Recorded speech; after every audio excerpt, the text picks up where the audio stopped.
Manson, not great. Not great at all, mate. Not great. We didn't look great. My main worry is us going forward, really, as a unit, and our goals from open play in general.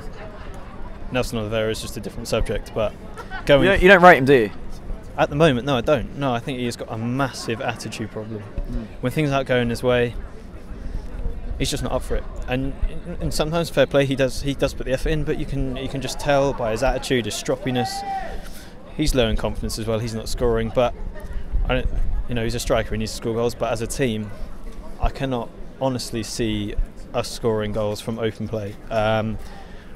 We just look nervous. We get to the 18-yard box and we freeze. We're like, well, what do we do? We're not having shots. We're playing it back. We're going sideways. I can't see where we can score from open play at the moment. At times this season, the midfield has kind of been the area in which we've won games, but Tete and Reed today, it's a strange combination, that, isn't it? Very strange, very strange. And Tete didn't have the best game, did he really? His mistake to give the goal away. I think also Maddison is a bit off the pace at the moment. I think he's sort of lost a bit of spark, lost a bit of form. As I said at half time, we have lost a bit of spark going forward, and that's not an easy fix. It's not a quick fix. It's difficult. It's difficult. I mean, Reed, I do rate him as a player, but going forward, as you said, Reed, I don't think is a forward player. He likes to go sideways or back, and that's maybe naturally how he is as a player.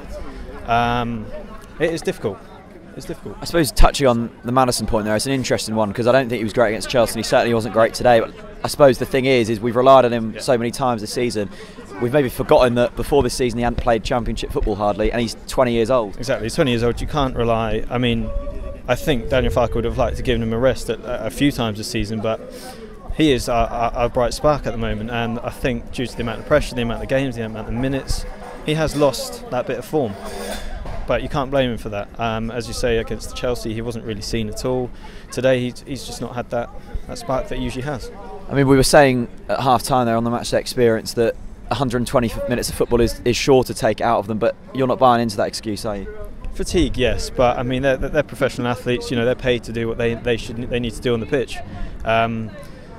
The effort's there. I mean, they can be fatigued, but I don't think that's an excuse to say, oh, we lost. But that's because we played 100 minutes or 120 minutes against Chelsea. Going forward, I mean, if we would have won today, it would have been 3 points off the playoffs. I suppose we can't be too Jekyll and Hyde about the whole thing. We're not in a terrible situation. We're not in a great situation. Going forwards, I suppose the latter stages of the season now. How are you feeling? Not really feeling anything. That's the thing. I'm not really feeling anything. You can't expect a lot from us this season. We have to accept that this season is a learning curve. Going forward, it's a project, as we all know, and it's going to take time. So mid-table finish for us is honestly not bad. So we'll see how we go. So thank you, mate.